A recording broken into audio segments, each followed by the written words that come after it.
República. Sí, una vez más vamos a tratar este tema. República. Y sí, en este país en donde los errores se cometen cada día, un país en donde no se aprende de la historia, tampoco se estudia, al parecer muy poca gente estudia y hay que explicar las cosas una y otra vez para no olvidarnos. Los argentinos tenemos mala memoria en muchas cosas. Entonces, vamos a repasar el concepto de república en este editorial. República, palabra que proviene del latín y está compuesta por res, que quiere decir cosa, y publica, que quiere decir de todos. Así, república significa cosa de todos. Es un gobierno que pertenece a todos. Y si todos deben vivir juntos, todos deben respetarse en su comportamiento social. Por ello, se fundamenta en un contrato social llamado ley y cuya normativa todos deben respetar. Una forma de gobierno republicano tiene las siguientes características. 1. Representación. El pueblo no gobierna de manera directa, sino por medio de sus representantes, que son elegidos por el voto popular. 2. Periodicidad o renovación de los gobernantes.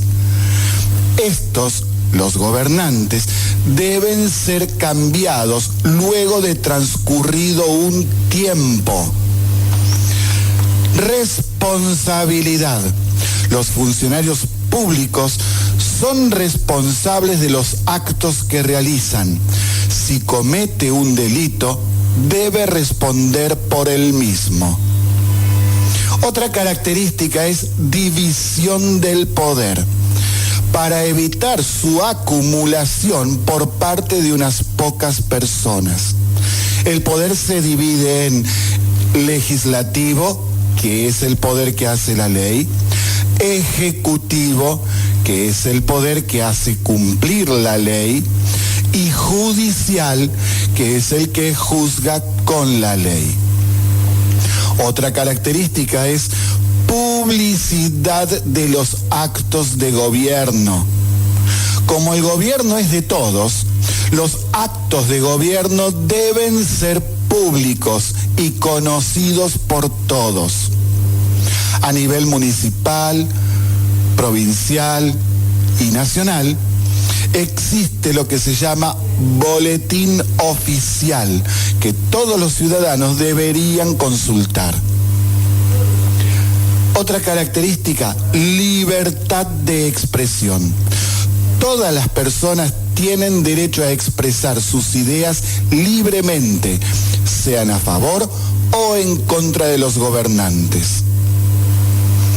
Otra característica, respeto a los derechos individuales. Las personas tienen derechos que el Estado no puede contradecir ni avasallar. Otra característica, igualdad de los habitantes ante la ley. Todos los habitantes son iguales en derechos y obligaciones. Nadie es más que otro y no existen prerrogativas de ningún tipo. Nadie es más que otro por haber nacido en determinada familia, tener más o menos dinero, ser de una determinada religión o color de piel, o incluso sexo.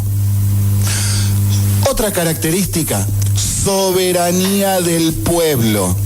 El poder es del pueblo y éste lo representa a través del voto, peticiones y delegándolo a sus representantes. El poder es dividido para evitar su concentración en pocas manos y para que se realice un control más eficaz en resguardo de los derechos del pueblo.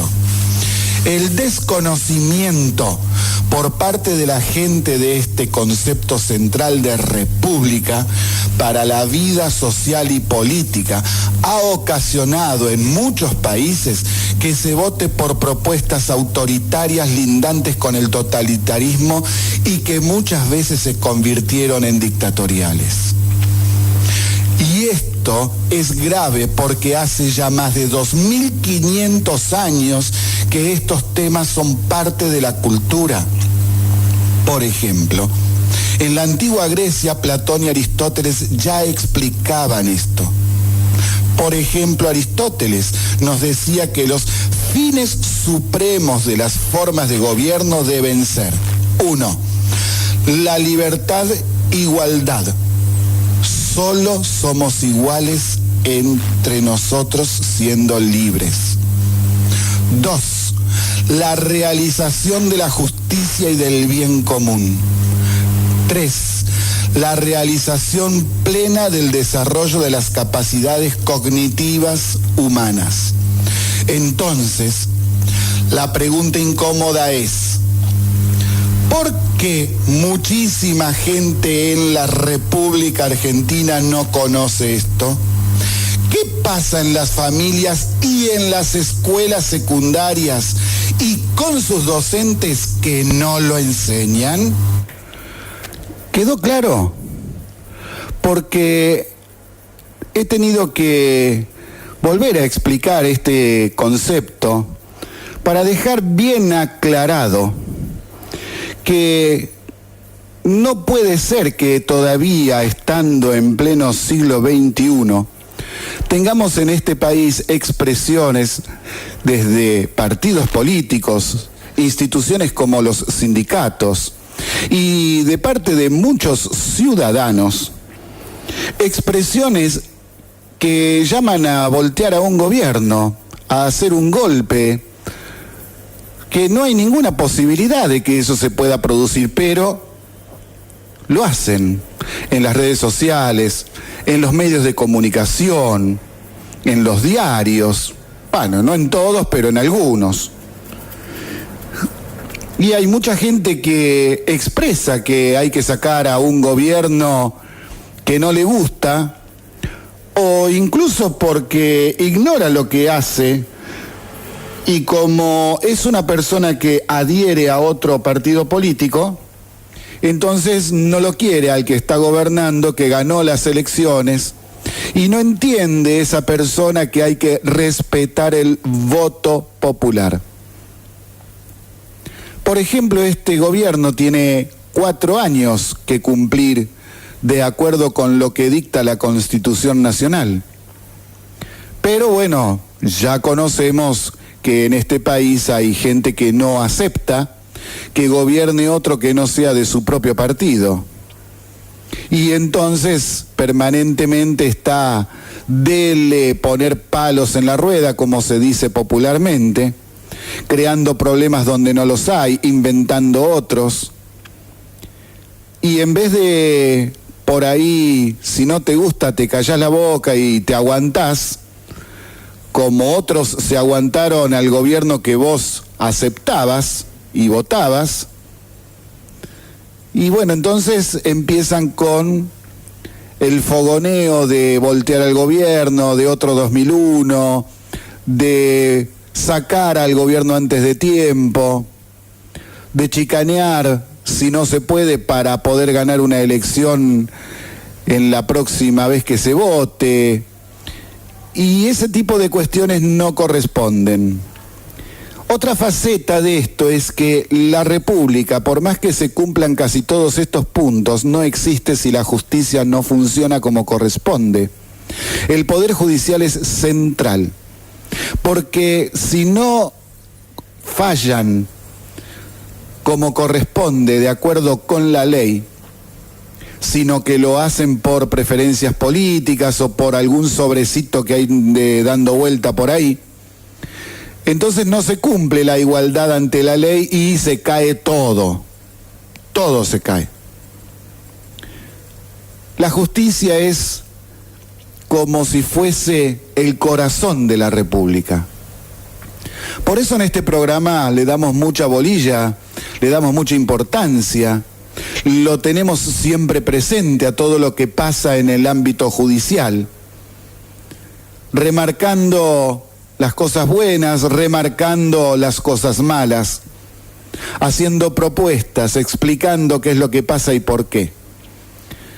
Y esto es debido a que la justicia es y debe ser siempre la que garantice el ejercicio pleno de la ciudadanía, que se cumplan los preceptos de la Constitución Nacional, de las leyes vigentes, la división del poder, que se cumpla la igualdad de todos ante la ley. Y lo vamos a seguir repitiendo sin cansancio. Esto no cansa, porque es algo que todos debemos aprender. Si no se aceptan las reglas puestas por toda la sociedad, entramos en lo que se conoce como anomia. Y la anomia social es ya directamente la muerte de la República. Es el tocar fondo, es el pudrir todo. Ciudadanos, les informamos que desde ahora se pudrió todo. Muy buenas tardes a todos en este hermoso día del 10 de agosto del 2018. Se pudrió todo, tiene sitio web, tiene bitácora o blog, como a usted le guste decir, y su dirección es sepudriotodo 887.blogspot.com.ar.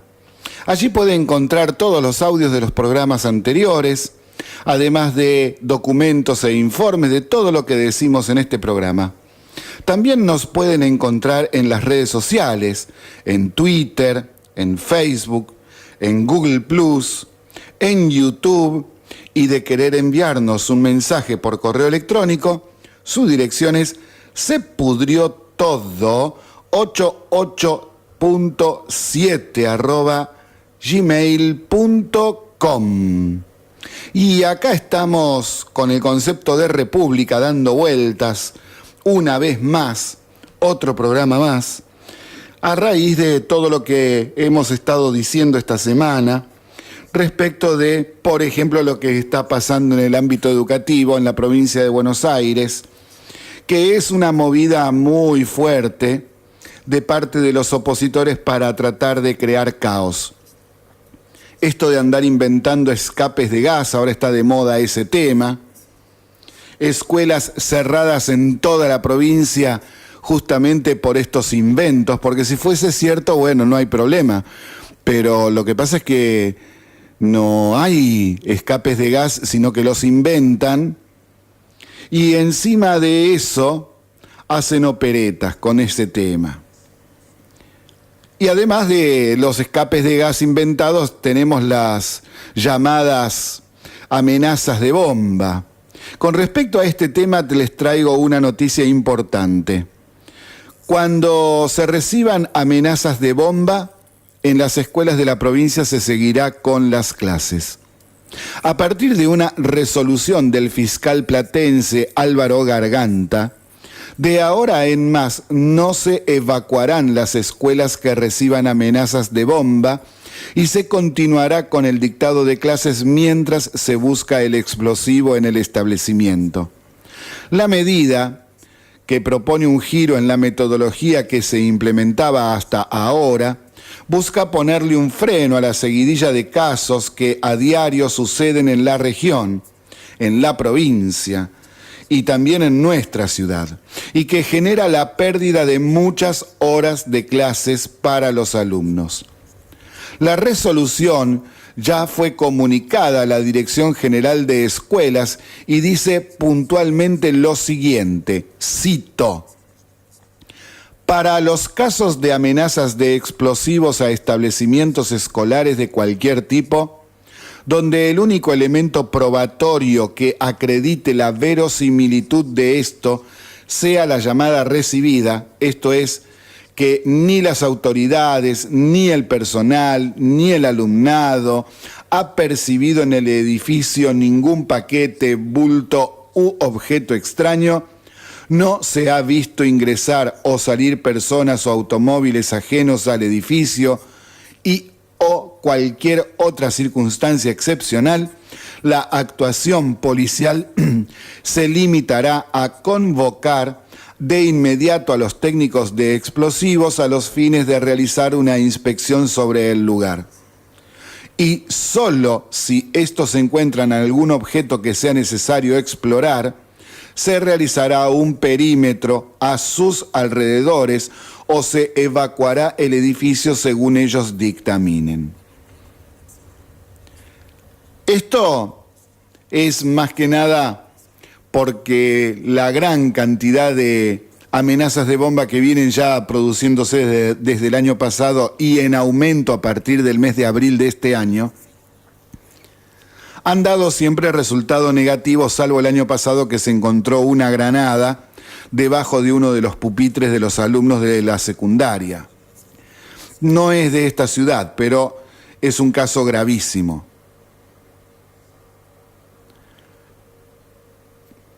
¿Se desalentará a los alumnos que quieran zafar de alguna prueba o hacerse los vivos? Bueno, esto puede ser, porque ahora si llaman y va a seguir dando clase, entonces no tiene sentido llamar. Pero el tema, como hemos dicho, está fogoneado desde otros sectores y que si esto no les da más resultado, entonces van a buscar por otro lado. Ya van a ver. Pasando al ámbito nacional, tenemos el tema de Norberto Ollarvide, que es el ex juez, que siempre fallaba a favor de los Kirchner al tercer, cuarto día de que le metían la causa, no investigaba nada. Resulta que ayer lloró y señaló a Néstor Kirchner por las presiones en su contra. El juez federal Claudio Bonadío dice que tiene más información para aportar a la causa. Esto le dijo Ollarvide a Claudio Bonadío.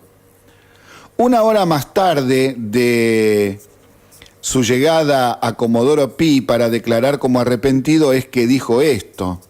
Se refiere Ollarvide a que fue presionado para que fallara en todas las causas contra los Kirchner de manera rápida y a su favor.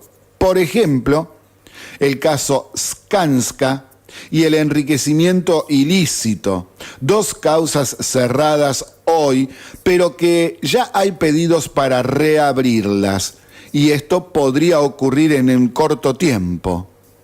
¿Por qué? Por las declaraciones del mismo juez que cerró las causas. No obstante, cuidado. La estrategia de Ollarvide es zafar de las acusaciones en su contra y es la de hacerse pasar como víctima de Néstor Kirchner, que ya está fallecido y nada le pueden hacer. Así también quita peso en la causa de los cuadernos K a Cristina Fernández de Kirchner. No hay que creerle esta forma de afrontar las acusaciones. A Ollarvide ya lo conocemos. Recordemos que Ollarvide fue el juez protegido por los Kirchner. Tuvo más de 60 denuncias en su contra. 43 de ellas llegaron al Consejo de la Magistratura. Allí, en el Consejo de la Magistratura, los representantes del kirchnerismo siempre lo absolvieron protegiéndolo. Casi todas las causas de denuncias contra los Kirchner terminaban en Ollarvide y los absolvía en tiempo récord. Otra cosa que dijo Ollarvide es que Duhalde lo amenazó y a los 2 días le prendió fuego la oficina. Sí, el mismo que instaló a Néstor en el 2003 y que ahora anda rosqueando para las próximas elecciones. Menos mal que dicen que es el peronismo racional, ¿no es cierto? Bueno, pero esto de Duhalde ya era Vox Populi, ya se sabía que había sido él. Lo que pasa es que no estaban los testimonios de los implicados. Ahora Ollarvide lo dijo, y es el principal damnificado en este caso. Y las causas que no le tocaban a él, le tocaban a Sebastián Casanelo, el otro juez que está en observación y con gran cantidad de denuncias en su contra por este asunto, igual que Ollarvide. Y Ollarvide, igual que Casanelo, cajoneaban denuncias o sacaban las resoluciones rápidas. Ahora, Ollarvide ya saltó el tema. ¿Saltará el tema Casanelo en los próximos días? En lo personal espero que sí, porque una persona así no puede estar en el Poder Judicial, menos en una república o en el intento denodado que estamos haciendo muchos argentinos para convertir a Argensauria en una república. Estamos en Se Pudrió Todo, transmitiendo por la 88.7 de la ciudad de San Nicolás, provincia de Buenos Aires, República Argentina. Y a los cuadernos de la corrupción K, ahora se le suman los pendrive de la corrupción K. La justicia secuestró en el domicilio de Martín Larraburu, que era la mano derecha del ex jefe de gabinete Manuel Abal Medina, dispositivos de almacenamiento con archivos que podrían dar cuenta de la distribución del dinero que los exfuncionarios recaudaron en el 2013, año de elecciones legislativas. Es decir, los cuadernos de Centeno y los pendrives de Larraburu se juntan en la misma causa del manejo negro de dinero que había ahí dando vuelta en el gobierno de Cristina Fernández de Kirchner. Justamente por lo que allí se encontró es que Juan Abal Medina, ex jefe de gabinete de Cristina Fernández, fue citado a declarar ante el juez Claudio Bonadío.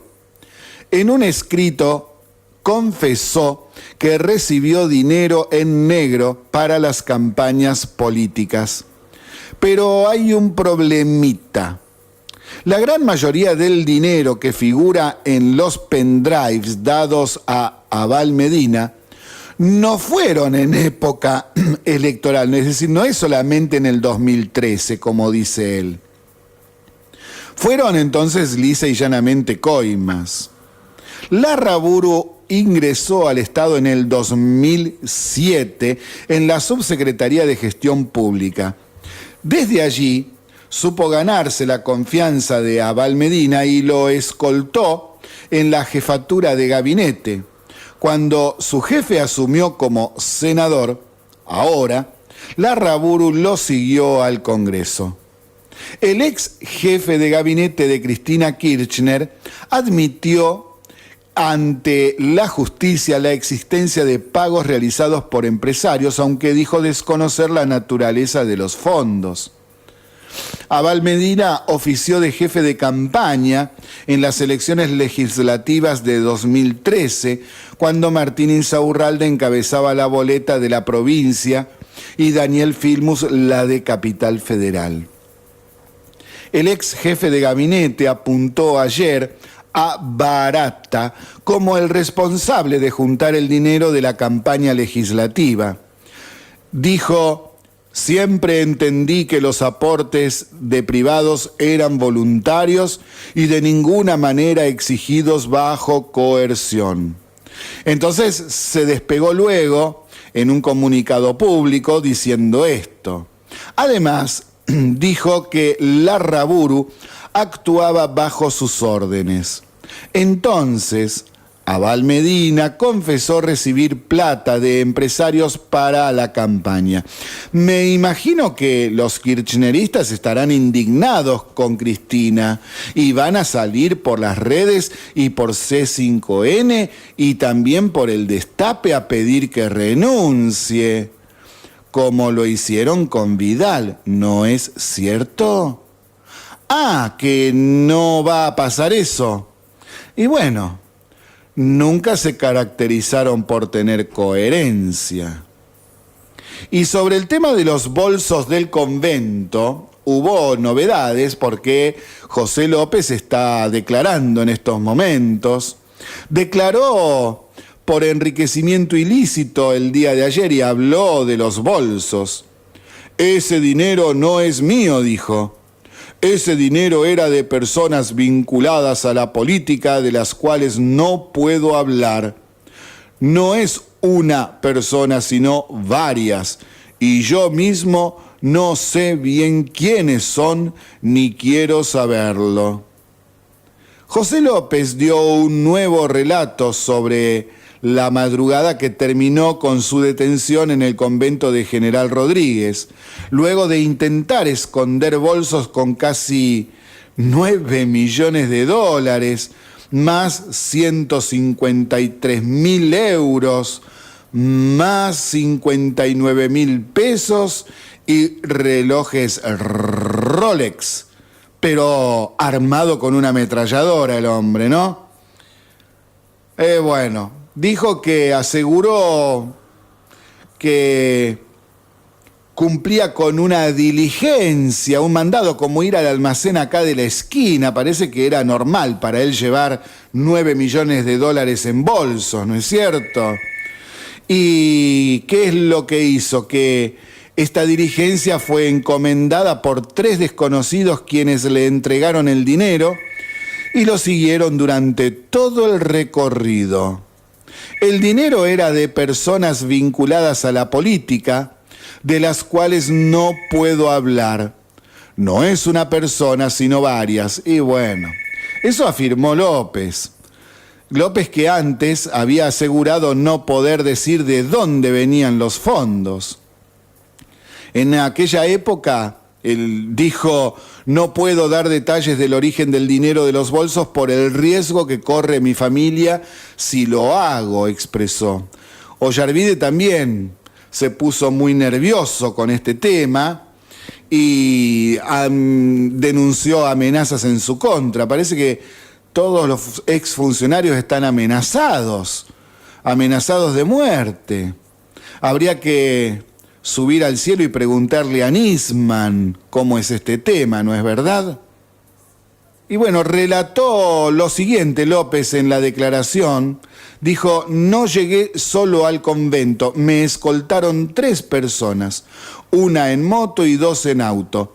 No eran simples acompañantes, son las personas que me entregaron el dinero que iba a trasladar.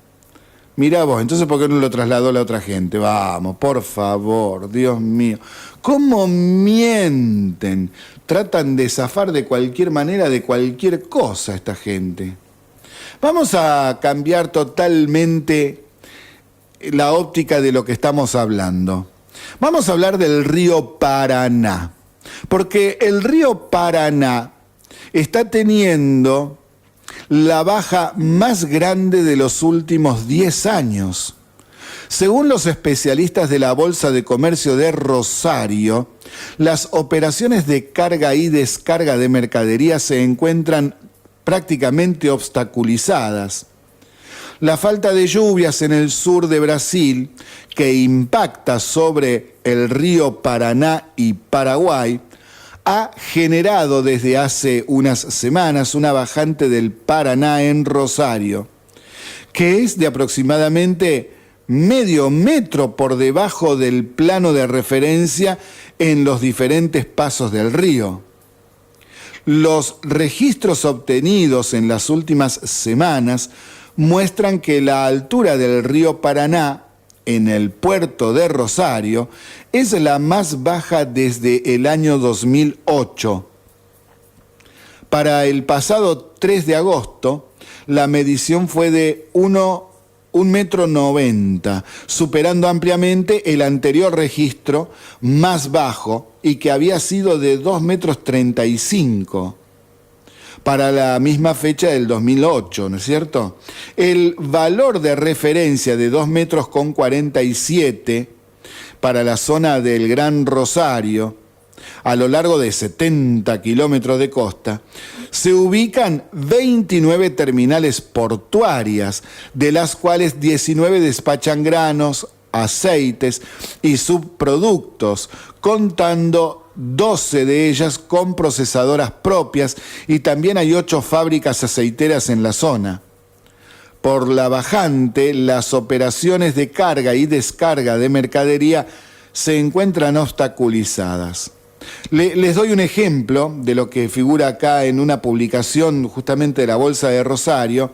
Dicen que hay 24 buques intentando cargar o que han cargado cerca de 780.000 toneladas de harina de soja, 21 artefactos navales para cargar 620.000 toneladas de maíz, 6 buques para tomar cerca de 158.000 toneladas de aceite de soja y 3 buques para cargar 86.800 toneladas de trigo. Como ven, el clima nos está jugando muy malas pasadas y que trae consecuencias económicas muy serias. Ya pasamos 5 meses de sequía. La sequía ahora está en el sur de Brasil, no llueve. Hace mucho que no está lloviendo allá tampoco. Los ríos no tienen el caudal que tienen normalmente. La profundidad no es apropiada para la navegación de los buques de carga. Y entonces, bueno, se producen este tipo de inconvenientes. Son inconvenientes realmente muy fuertes, que pegan muy fuerte en nuestra economía. Y ya hemos perdido más de 5.000 millones de dólares por las cosechas que se perdieron por esta desastrosa sequía que hemos tenido en los últimos meses. Y estamos mal en ese sentido. No nos está acompañando el tiempo. Entramos en los últimos minutos de Se pudrió todo, todo podrido, todo se pudrió. Estando en la Radio City en su frecuencia de 88.7 de la ciudad de San Nicolás, provincia de Buenos Aires, República Argentina. Pasamos a internacionales, que en los últimos días lo hemos dejado un poco de lado, y hay 2 cuestiones a destacar. Un tema importante, el primero, además del tema de la libertad para los abortos, están haciendo campaña para la liberalización y legalización de las drogas. Los drogones y fumancheros están por todos lados diciendo gran cantidad de mentiras desde hace mucho tiempo, con el objetivo de lograr confundir a la gente, y la metodología es la misma que hicieron con el tema del aborto, igual. Una de esas mentiras es que legalizando las drogas se terminarían los problemas del narcotráfico, la violencia y las bandas y todo eso. Ya explicamos el año pasado que esto no es así. Ahora les traigo un ejemplo de esa mentira descarada que es de estos días. La legalización de la marihuana eleva la violencia entre narcotraficantes en Uruguay. La venta controlada de cannabis en Uruguay, que comenzó hace poco tiempo atrás y que va progresivamente aumentando, ha provocado un aumento de la violencia, sobre todo ligada al narcotráfico. Uruguay se enfrenta a un aumento de homicidios vinculados a ajustes de cuentas entre narcotraficantes. La legislación de la marihuana, que se implementa lenta y progresivamente desde el 2013, ha producido una disminución de parte del mercado de la droga, lo que genera tensiones por el control de los puntos de venta, según las investigaciones de Marcos Baudean, que es un investigador de la Universidad Ort, que realiza un seguimiento del impacto de la ley en la seguridad pública de Uruguay. Se calcula que el mercado de consumo del cannabis mueve en ese país unos 40 millones de dólares al año, de los cuales 10 millones han pasado ya al sector legal de la economía, que está manejada por el Estado y unas 14 farmacias distribuidas en el país. Entonces, los narcotraficantes se están peleando por un mercado más chico. Es así que la cantidad de asesinatos en Uruguay ha aumentado a tasas jamás vistas en ese país. Por ejemplo, en los primeros 6 meses del 2018 ya llevan 215 asesinatos, frente a 283 de todo 2017. Todos estos asesinatos tienen que ver con las peleas por el control de territorio entre narcotraficantes. Ahora, les voy a contar algo porque les tiro el número en el 2017, en todo el año 283 asesinatos, y en los primeros 6 meses de este año ya van 215. Yo fui a Uruguay en el 2012 para visitar a una tía que vivía allá. Y desde que entramos a Uruguay, puse la radio de Uruguay para ver cómo andaban ahí, de qué temas estaban hablando. Y en todos los noticieros estaban con el tema de un asesinato. Uno. Y ahí estaban todos asombrados y todo el mundo con ese asesinato, porque no había asesinatos en Uruguay. Estoy hablando del 2012. No existían.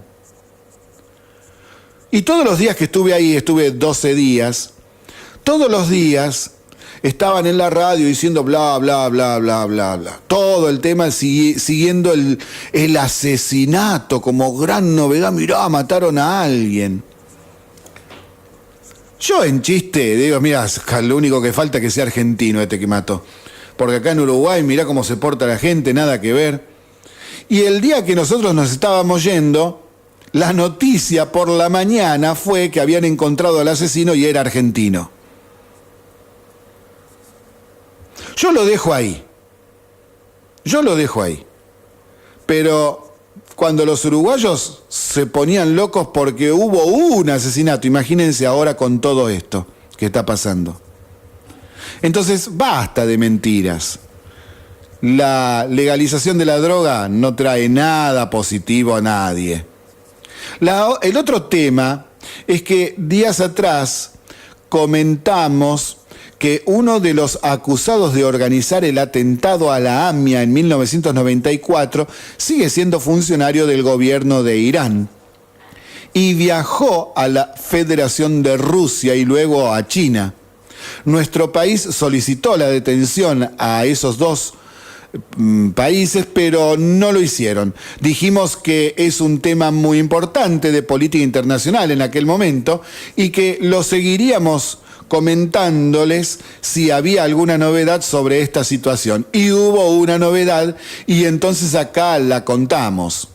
La Federación de Rusia explicó por qué no detuvo al funcionario iraní implicado en el atentado a la AMIA. El embajador en la Argentina, Dmitry Feoktistov, a la miércoles, qué apellidos que tienen estos tipos, dijo que Velayati, que es el iraní buscado por nuestro país, no tenía alertas rojas de Interpol. Y adelantó que Putin le propuso a Macri un acuerdo de lucha contra el terrorismo y la ciberseguridad. Es decir, por un lado se exculpan con una excusa mentirosa por no agarrar a un terrorista y por el otro lado quieren hacer algún tratado por el tema del terrorismo y la ciberseguridad.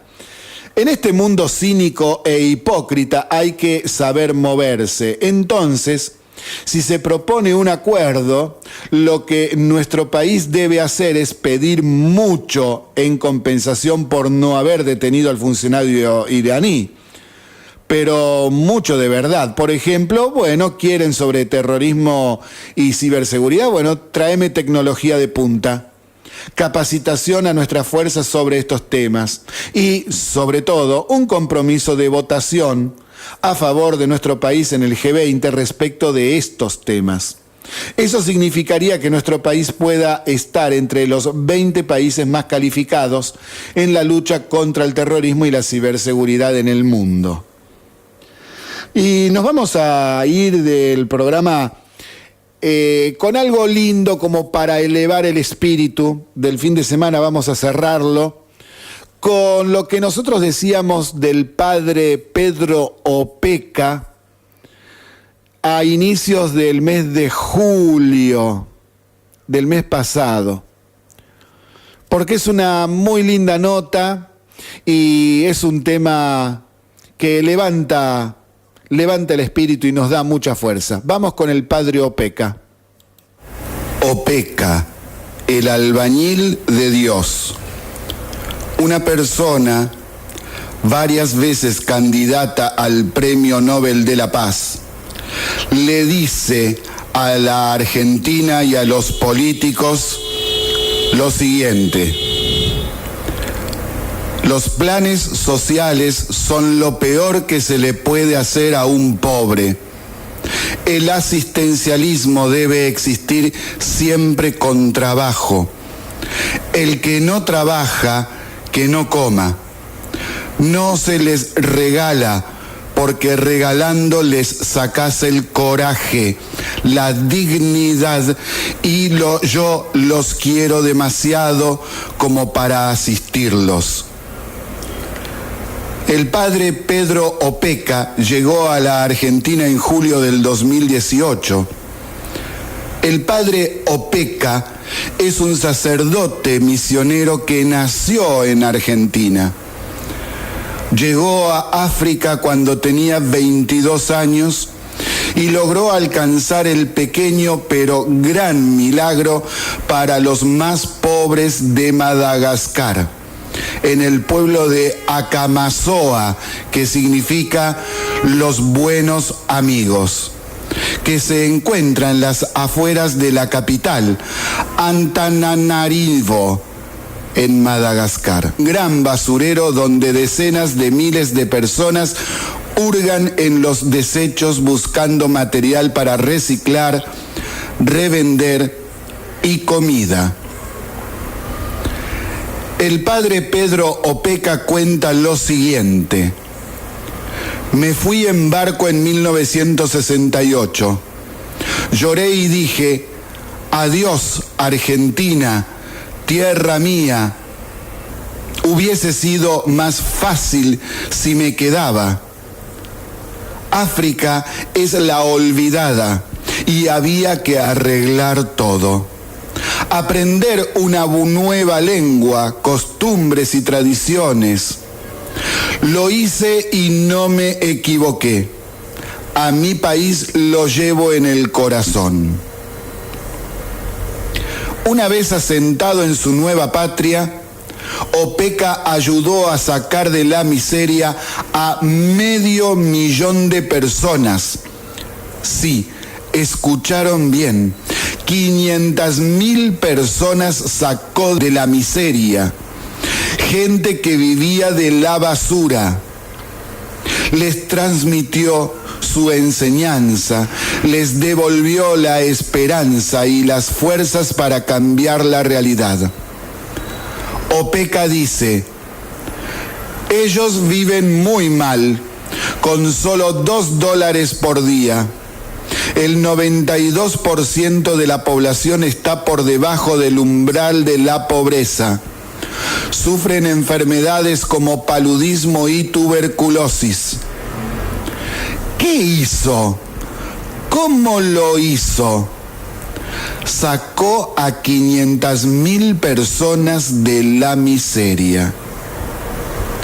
Sus enseñanzas se basan en el trabajo y la responsabilidad personal.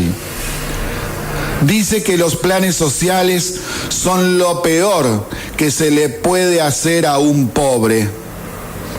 El asistencialismo debe existir siempre con trabajo. Todo comenzó en 1989 cuando el padre Pedro se dio cuenta de la situación de degradación que vivían los pobres en el vertedero de Tananarive, la capital de Madagascar. Un lugar de refugio para personas desesperadas expulsados de la ciudad. Cerca del vertedero había una cantera de granito. Cualquiera que estuviera dispuesto a trabajar podía producir ladrillos, guijarros, losas y grava para vender a las empresas de construcción. Logró entonces que bajo la dirección de los religiosos vicentinos argentinos, los habitantes del vertedero se reunieran, comenzando a ver, a través de su trabajo, un pequeño atisbo de esperanza. La transformación que siguió sorprendió a todos. Una comunidad animada comenzó a desarrollarse, escuchando a los demás y estableciendo comités para responder a las necesidades de los trabajadores, como el cuidado de los enfermos y la supervisión de los niños. Las personas que vivían en condiciones infrahumanas se dieron cuenta que tenían derecho a vivir con dignidad y que de ellos dependía. OPECA fundó pueblos, escuelas, centros de atención médica, para deportes, bibliotecas.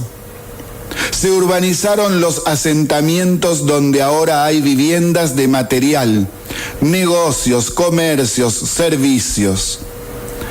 30 años después, una comunidad conocida como Acamasoa, que en italiano significa buenos amigos, vive en esas casas construidas por ellos mismos, que forman 18 pueblos que tienen tiendas, talleres, fuentes e iluminación. Ahora, todos son dueños de sus casas de ladrillos. Todos tienen agua limpia y atención médica. Todos sus hijos van a la escuela. Su obra se sostiene con el aporte de particulares. Recibe invitaciones para dictar charlas y dar conferencias. Por eso, cada 3 meses realiza giras que incluyen países como Francia, Bélgica, Mónaco, España, y nunca regresa con las manos vacías. El sacerdote misionero en Madagascar, padre Pedro Opeka, está en la Argentina. Se reunió en la Casa Rosada con el presidente de la Nación, Mauricio Macri. Fue al Senado a recibir una mención de honor. Hoy está en la Argentina, junio del 2018. El martes 17 brindará una charla abierta en el Palacio San Martín de la Cancillería. Además, tiene previsto celebrar misas en varios barrios porteños y localidades de la provincia de Buenos Aires, Santa Fe y también en Uruguay. El padre Pedro Opeka fue nominado para el Premio Nobel de la Paz varias veces y todavía está entre sus mayores posibles ganadores. Si buscan conocerlo con mayor profundidad, si quieren ver la inmensa obra realizada y acceder a sus enseñanzas, entonces pueden acceder a ello con los videos que hay en YouTube. Por ejemplo, muchos videos donde cuenta y muestra lo que pasa en sus comunidades. El padre Opeka deja un mensaje clarísimo. Los planes sociales son lo peor que se le puede hacer a un pobre. El asistencialismo debe existir siempre con trabajo. El que no trabaja, que no coma. No se les regala, porque regalando les sacás el coraje, la dignidad, y yo los quiero demasiado como para asistirlo. Padre Pedro Opeka, el albañil de los pobres. Y sí, iniciábamos con el albañil de Dios, el albañil de los pobres, y los pobres que dejan de ser pobres, que ese es el mensaje que siempre tenemos.